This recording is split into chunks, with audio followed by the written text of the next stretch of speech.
காதல பெரும்பாலும் எங்களுக்கு இமோஷனல் ஃபேமிலி. ஓகே, உங்க அம்மா அப்பாவுடைய லைஃப்ல நீங்க பார்க்க ஒரு பியூட்டிஃபுல் கப்புள் பா இந்த இருக்கிற நம்மளும் லைஃப்ல அப்படின்னு உங்களை இன்ஸ்பயர் பண்ணது. I think respect. அப்பா வந்து ரொம்ப மரியாதை கொடுப்பாங்க அம்மாக்கு, அண்ட் ஆஃப்கோர்ஸ் லைக் வைஸ் அம்மா கூட ஒரு சின்ன விஷயம்.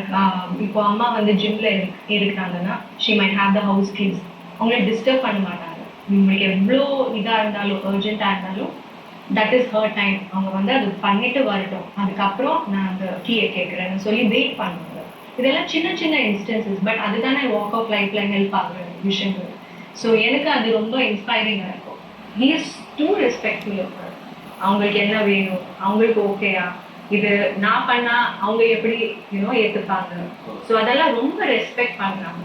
அது பார்த்தா இட்ஸ் வெரி வெரி இன்ஸ்பைரிங். அதுதான் இம்பார்ட்டன்ட் ஒரு ரிலேஷன்ஷிப்ல. லவ் அதெல்லாம் வந்துட்டு போயிடும். ரெஸ்பெக்ட், ஃப்ரெண்ட்ஷிப் அதுதான். நீங்களே ரிலேஷன்ஷிப் வந்து மெச்சூர்டா தான் இருக்கிறீங்க.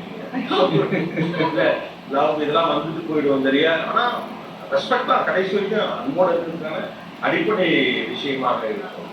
வீட்டுல யாரு ஃபைனல் டெசிஷன் மேக்கர், அம்மாவா அப்பா? நானும் என்னோட தங்கச்சி. இப்ப